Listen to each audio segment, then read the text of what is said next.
அவங்க இந்த கட்சியில் இருந்து இன்னொரு கட்சியில் மாறுவாங்க. அவங்க பிச்சை வாங்குறதுக்கு தானே போகிறாங்க. அப்போ 1000 ரூபாய் கொடுக்குறாருன்னா எங்கள் வீட்டுக்காரர் கூட நாங்கள் எதிர்பார்க்க வேணும். ஒரு 5 நாளைக்கு மல்லிகை சாமான் வச்சுக்கோ நாங்கள் வீட்டில் யூஸ் பண்ணுறோம். தெரிஞ்சுன்னு சொல்ல கேட்குறாங்க. அப்போ சொல்லிட்டு போக வேண்டியது தானே, ஏன் சொல்ல மாட்டாங்க? எல்லாத்தையும் எடுத்துகிட்டு போய் வச்சுக்கலாம். இந்த தடவை வரவே போகிறதில்ல ஆட்சிக்கு, ஒன்றும் பண்ண முடியாதுன்னு நிறைஞ்சப்போ பணத்தை வந்து நம்ம ஃபில் பண்ணி வச்சுக்கிட்டு தான் நம்ம வந்து செலவழிக்க முடியும்.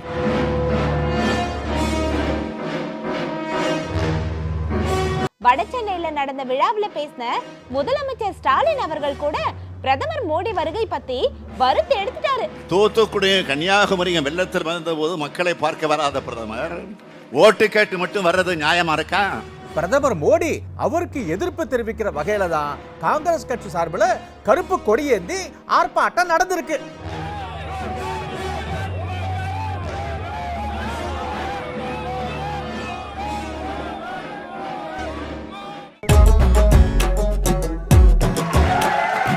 அதாகப்பட்டது மகாஜனங்களே. டாக்டர், உடம்பு சரியில்லாம இருக்கிறது என்னோட டார்லிங்க்கு. நீங்க எதுக்காக வச்சு பார்த்துக்கிட்டு இருக்கீங்க? ஹலோ, எந்த வேலை செய்யறதுக்கு முன்னாடியும் அது சரியா வேலை செய்தா அப்படின்னு செக் பண்றது நல்லது தானே? அப்பதானே அடுத்தடுத்தது நீங்க இங்க வருவீங்க. என்னது, நாங்களும் அடுத்தடுத்து இங்க வரணுமா? ஏன் சார் இப்படி பொறுப்பே இல்லாம பேசுறீங்க? பொறுப்பே இல்லாம பேசுறேனா? ஏன் மேடம், பிரதமர் மோடி கூட தான் அடிக்கடி தமிழ்நாட்டுக்கு வராரு, அதுக்காக அவருக்கு பொறுப்பே இல்லைன்னு ஆயிடுமா? டாக்டர் தம்பி, நீங்க இன்னும் எவ்வளவு நேரம் வேணும்னாலும் ஸ்டெலஸ்கோப் வச்சு பாத்துக்குங்க. ஆனா மோடி தமிழ்நாட்டுக்கு வர்றதையும் நாங்க ஹாஸ்பிட்டல் வர்றதையும் தயவு பண்ணி கம்பேர் பண்ணி பேசாதீங்க. அதுக்கு ஏன் சார் இப்படி கோவப்படுறீங்க? நான் ஒரு உதாரணத்துக்கு தானே சொன்னேன். உதாரணத்துக்கு சொன்னாலும் உருப்படியா ஏதாவது சொல்லுங்க சார். குறுகிய காலத்துல 5வது முறையா பிரதமர் மோடி தமிழ்நாட்டுக்கு வராரு. ஆனா தமிழ்நாடு கேட்ட நியாயமான பணத்துல ஒரு பைசா கூட மத்திய பாஜக அரசாங்கம் கொடுக்கல.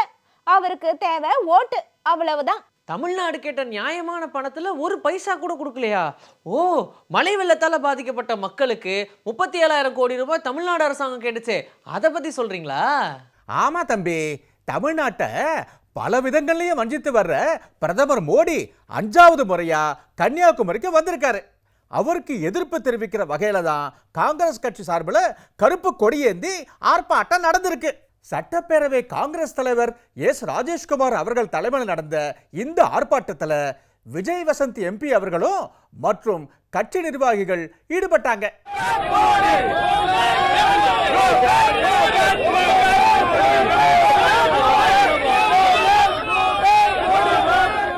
அரசியலமைப்பு சட்டத்தை தகர்க்க நினைக்கின்ற மோடி அவர்கள் இன்றைக்கு தமிழகத்தை விட்டு ஓட வேண்டும். ஆமாங்க, இத பத்தி தமிழ்நாடு காங்கிரஸ் கமிட்டி தலைவர் திரு செல்வ பெருந்தகை ஏற்கனவே அறிக்கை மூலமா தெரிவிச்சிருந்தாரு.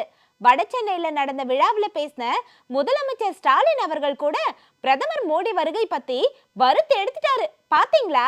சென்னை வெள்ளத்துல மிதந்த போது மக்களுக்கு ஆறுதல் கூற வராத பிரதமர், தூத்துக்குடியும் கன்னியாகுமரியும் வெள்ளத்துல மிதந்த போது மக்களை பார்க்க வராத பிரதமர் ஓட்டு கேட்க வர்றது மட்டும் நியாயமா இருக்கா அப்படின்னு செம்மையா கேள்வி கேட்டிருக்காரு.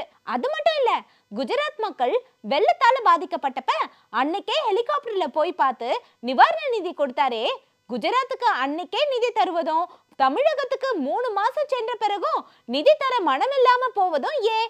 இத கேட்டா நம்மள பிரிவினவாதி அப்படின்னு அடையாளப்படுத்துறாங்க அப்படின்னு சொல்லியிருக்காரு. ஓட்டு கேட்டு வர்றத நான் தப்பா சொல்ல விரும்பல. சென்னை வெள்ளத்தில் மிதந்தப்போ மக்களுக்கு ஆறுதல் சொல்ல வராத பிரதமர், தூத்துக்குடியும் கன்னியாகுமரியும் வெள்ளத்தில் மிதந்த போது மக்களை பார்க்க வராத பிரதமர் ஓட்டு கேட்டு மட்டும் வர்றது நியாயமா இருக்கா? குஜராத் மக்கள் வெள்ளத்தால பாதிக்கப்பட்டப்போ அன்றைய தினமே ஹெலிகாப்டர்ல போய் பார்த்தார, மறுநாள் நிவாரண நிதி கொடுத்தார. குஜராத்துக்கு ஏன் கொடுத்தீங்கன்னு நான் கேட்கல, தமிழ்நாட்டுக்கு ஏன் தரலன்னு தான் நான் கேட்க வந்திருக்கிறேன். குஜராத்துக்கு அன்றைய தினமே நிதி தர்றதும் தமிழ்நாட்டுக்கு 3 மாசம் ஆன பிறகு நிதி தர மனசு இல்லாம போறது ஏன்? இதை கேட்டா நம்மள பிரிவினவாதின்னு அடையாளம் காட்டுறாங்க. தேர்தல் தேதி நெருங்க பக்கு பக்குன்னு இருக்கு பாஜகவுக்கு. அதனால தான் சிலிண்டர் விலையில 100 ரூபா குறைச்சிட்டாங்க, பெட்ரோல் விலையில இருந்து லிட்டருக்கு 2 ரூபா குறைச்சிட்டாங்க. காங்கிரஸ் உள்ளிட்ட எதிர்கட்சிகள் பலமா இருக்கிறத பார்த்து பயந்து போயிருக்கு பாஜக. அது மட்டும் இல்ல, ராகுல் காந்தி அவர்களுடைய ஒற்றுமை நியாய யாத்திரை பாஜகவை தூங்கவே விட மாட்டேங்குது. கரெக்டா சொன்னீங்க டாக்டர் தம்பி. இத பத்தி காங்கிரஸ் கட்சியோட ஊடக பிரிவு பொதுச் செயலாளர் ஜெயராம் ரமேஷ் அவர்கள் பேசுறப்போ, பெட்ரோல் டீசல் விலை லிட்டருக்கு 2 ரூபாய் குறைக்கப்பட்டிருக்கிறது நல்லதுதான். பணவீக்கத்தால மக்கள் பாதிக்கப்படுறத பத்தி ராகுல் காந்தி தொடர்ந்து பேசி வந்தார்னு சொல்லியிருக்காரு. இந்திய ஒற்றுமை நியாய யாத்திரை சில பாதிப்புகளை ஏற்படுத்தி இருக்கும்னு அவர் குறிப்பிட்டிருக்காரு. और पेट्रोल के डीजल के दामों पर सारे चुप्पी, सब लोग चुप थे. अब जब चुनाव के नोटिफिकेशन आने वाले हैं, भारत जोड़ो न्याय यात्रा का कुछ असर हुआ है. और राहुल जी जो बार बार कह रहे हैं कि महंगाई की वजह से लोग त्रस्त हैं. ஆமாங்க, ராகுல் காந்தி அவர்களோட பாரத் ஜோடோ நியாய யாத்திரை பலவிதமான அதிர்வுகளை ஏற்படுத்தியிருக்கு. குறிப்பா மகாராஷ்டிராவில் நடந்த யாத்திரையில விவசாயிகளுக்கு பலவிதமான நலத்திட்ட அறிவிப்புகள் இந்தியா கூட்டணி ஆட்சி அமைந்தால் அமல்படுத்தப்படும்னு சொல்லியிருக்காரு. பாத்தீங்களா? பாத்தடி செல்லக்குட்டி, விவசாயிகளின் கடன்கள் தள்ளுபடி செய்யப்படும், பயிர் செய்பவர்கள் பயனடைகிற வகையில் பயிர் காப்பீட்டு திட்டம் மறுசீரமைக்கப்படும், ஏற்றுமதி இறக்குமதி கொள்கைகளால் விளைபொருட்களின் விலை பாதிக்கப்படாமல் இருக்க நடவடிக்கை எடுக்கப்படும், ஜிஎஸ்டியிலிருந்து வேளாண்மைக்கு விலக்கு அளிக்க முயற்சி மேற்கொள்ளப்படும்னு ராகுல் காந்தி அவர்கள் பேசியிருக்காரு. அது மட்டும் இல்ல, சுவாமிநாதன் குழு பரிந்துரைப்படி வேளாண் விளைபொருட்களுக்கான குறைஞ்சபட்ச ஆதரவு விலைக்கு சட்டப்பூர்வ உத்தரவாதம் வழங்க நடவடிக்கை எடுக்கப்படும், தொழிலதிபர்கள் 14 லட்சம் கோடி கடனை பிரதமர் மோடி தலைமையிலான அரசு ரத்து பண்ணிடுச்சு, இந்த தொகையை வச்சுக்கிட்டு மகாத்மா காந்தி ஊரக வேலை உறுதி திட்டத்தை 24 ஆண்டுகளுக்கு செயல்படுத்த முடியும் அப்படின்னு கூட ராகுல் காந்தி அவர்கள் சொல்லியிருக்காரு. बीजेपी ने एक बार नहीं किया और जितना आपका माफ हुआ था, अगर आप उसको 24 बार करें, उतना नरेंद्र मोदी जी ने 20-25 लोगों का माफ किया. हमने अपने मैनिफेस्टो में साफ लिख दिया है कि कानूनी एमएसपी लागू की जाएगी और स्वामीनाथन रिपोर्ट के मुताबिक की जाएगी. விவசாயிகளையும் ஏழை எளிய மக்களையும் பத்தி யோசிக்கிறது நல்ல தலைமைக்கும் நல்ல அரசாங்கத்துக்கும் அழகு. ஆனா ஏழை எளிய மக்களுக்கு கிடைக்கிற 1000 ரூபாவை கூட கேவலப்படுத்தி பேசுறது அப்படிங்கிறது பாஜகவில் இருக்கிறவங்களால மட்டும்தான் முடியும். ஓ, நடிகை குஷ்பு பத்தி பேசுறீங்களா? காங்கிரஸ் கட்சியில இருந்து பாஜகவுக்கு போனதுக்கு அப்புறம் அவங்க இப்படி எல்லாம் பேசிதானே ஆகணும். அப்பதானே அவங்கள பத்தி எதிர்ப்பு கிளம்பும். அதுக்கு அவங்க ஒரு வீடியோ வெளியிடுவாங்க, அத பத்தியும் மீடியாவுல பேசுவாங்க. இதெல்லாம் உங்களுக்கு தெரியாதா? ஏன் தெரியாது? இதெல்லாமே அவங்களுக்கு நல்லா தெரியும். ஆனா மக்களுக்கும் தெரியும் அப்படிங்கிறது அவங்களுக்கு தெரியுமா? மக்கள் என்ன சொல்றாங்கன்னு நீயே பாரு. அந்த அம்மாவுக்கு அது பிச்சை தான். ஏன்னாக்கா அவங்க கோடி கோடியாக சம்பாதிக்கிறாங்க. அவங்களுக்கு இது பிச்சை காசு தான். நம்ம மாதிரி இல்லாதவங்களுக்கு இது நமக்கு ஒரு கோடி மாதிரி தான். ஏதோ நம்ம செலவுக்கு உதவுது இல்லை வீட்டில். இப்போது நம்ம குழந்தைக்கே உடம்பு சரியில்லை, இப்போ நான் சுகர் இருக்குது, பிபி இருக்குது, மாத்திரையும் வாங்கணும். அந்த 1000 ரூபாய் எனக்கு ஒதுக்குது. அவங்களுக்கு சினிமாவில் சம்பாரித்து அவங்க நல்லா வச்சுன்னு இருக்கிறாங்க. அவங்களுக்கு இது பிச்சை காசு. அவங்க இந்த கட்சியில் இருந்து இன்னொரு கட்சியில் மாறுவாங்க. அவங்க பிச்சை வாங்குறதுக்கு தானே போகிறாங்க. இல்லை, அது ரொம்ப தவறான வார்த்தை அவங்க சொன்னது. இன்னும் தமிழ்நாட்டு மகளிரை பற்றி அவங்களுக்கு தெரியாது. அவங்களே இங்கே பிழைக்க தான் வந்திருக்காங்க, நடிக்க வந்திருக்காங்க. ஆனால் இந்த அம்மா வாய் துடுக்குத்தனமாக ரொம்ப பேசுகிறாங்க. அது ரொம்ப கெடுதல் அவங்களுக்கு. அதே நேரத்தில் ஃபஸ்ட்டு திமுகவில் இருந்தாங்க, அதுக்கப்புறம் காங்கிரஸில் போனாங்க, இப்போ பிஜேபி கிட்ட போயிட்டாங்க. இல்லை, கவர்மெண்ட்டு பிச்சை தரேன்னு சொல்கிறது அது தப்பான வார்த்தை. இப்போ கவர்மெண்ட் இப்போ எலெக்ஷன் டைமில் அவங்க அறிவித்தாங்க, என்னென்ன அறிவித்தாங்களோ அதெல்லாம் ஒவ்வொன்றும் செய்துக்கிட்டு வராங்க. ஒரு சில இது முயற்சி பண்ணிட்டு இருக்கிறாங்க. அது பிச்சைன்னு சொல்லக்கூடாது. இப்போ நாங்கள் கொடுத்தா எங்கள் வீட்டு அம்மா கொடுத்தா வாங்குறாங்க மாதம் 1000 ரூபாய். யூஸ்ஃபுல்லாக தான் இருக்குது. போகாமலே சொல்லலாம். அது தப்பு. அதெல்லாம் அப்படிலாம் சொல்லக்கூடாது. அது பிச்சை காசுன்னு சொல்லக்கூடாது. ஏன் இவங்க சொல்கிறாங்க, ஏன் இவங்க உழைக்கிற காசு இவங்க கொடுக்க வேண்டியது தானே மக்களுக்கு? தரலாம்ல, எதுக்கு அவங்க தரல?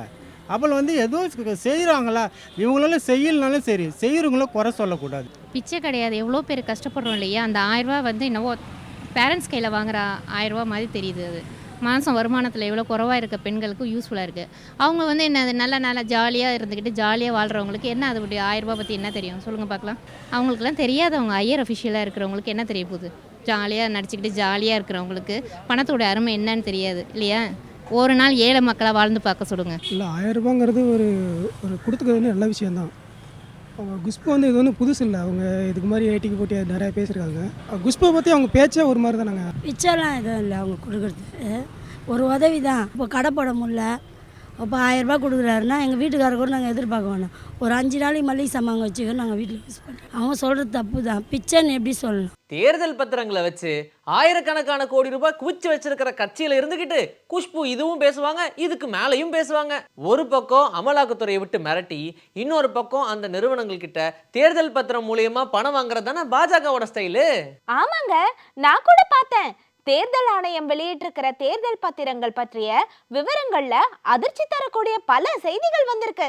ஏராளமான நிறுவனங்கள் புதிய சலுகைகளுக்காகவும் அமலாக்கத்துறை விசாரணை வளையத்திலிருந்து தப்பிக்கிறதுக்காகவும் கோடி கோடியை கொட்டி கொடுத்திருக்கு. இதுல குறிப்பிடத்தகுந்த மேட்டர் ஒன்று இருக்கு, கவனிச்சிங்களா?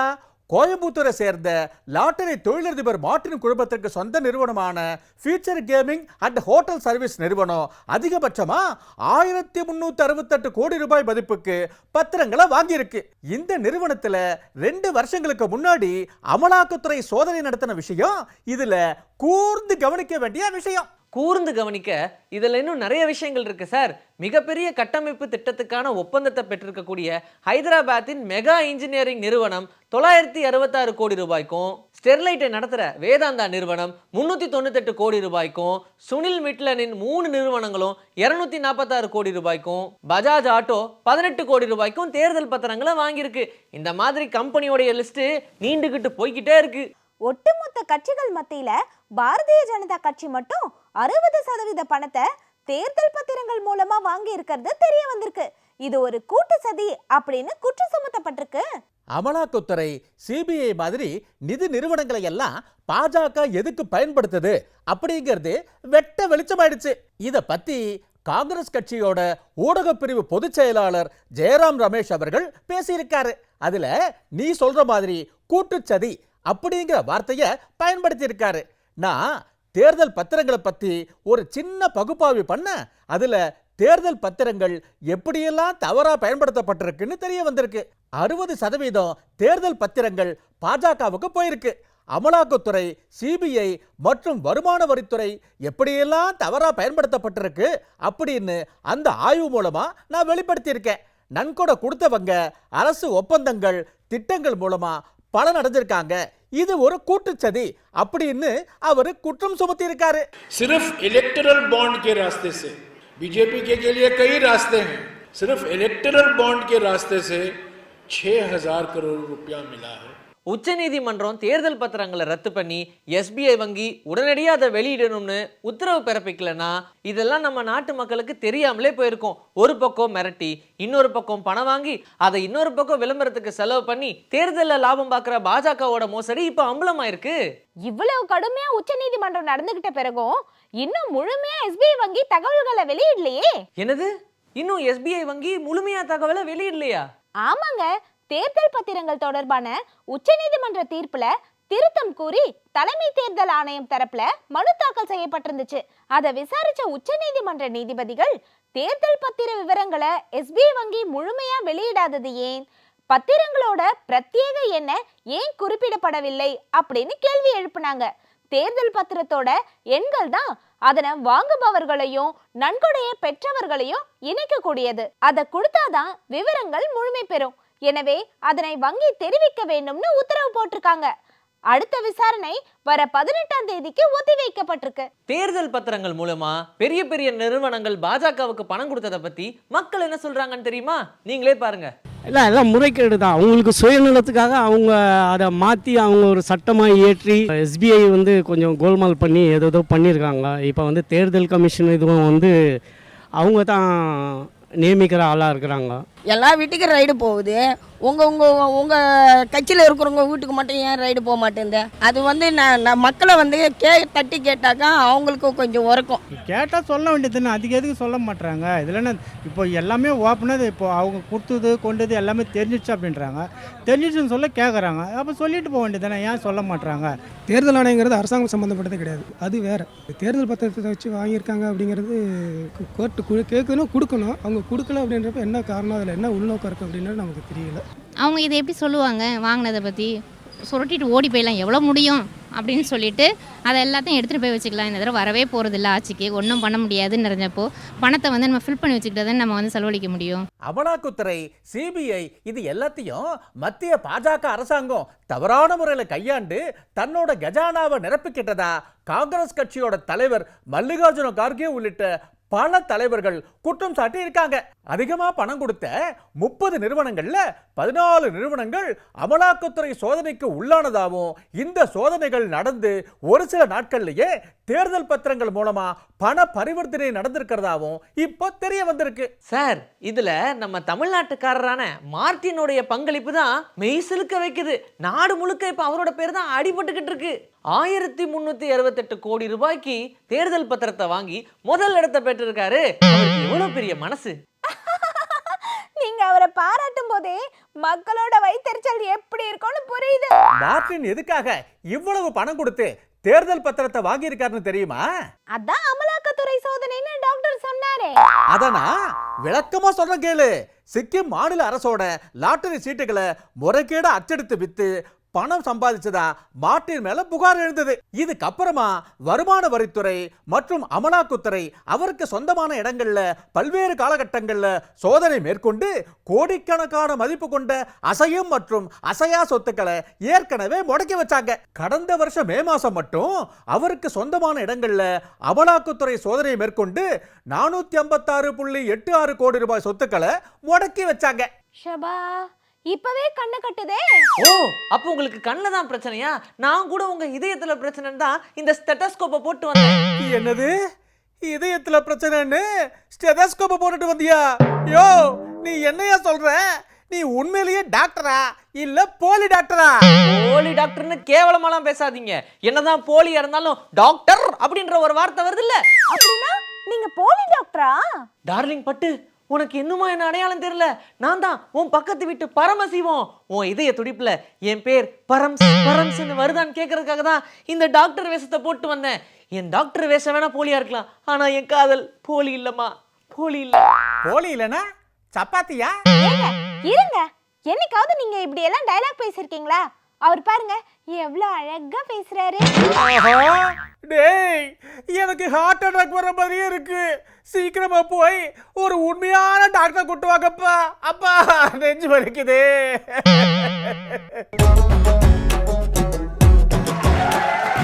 அதாகப்பட்டது மகாஜனங்களே.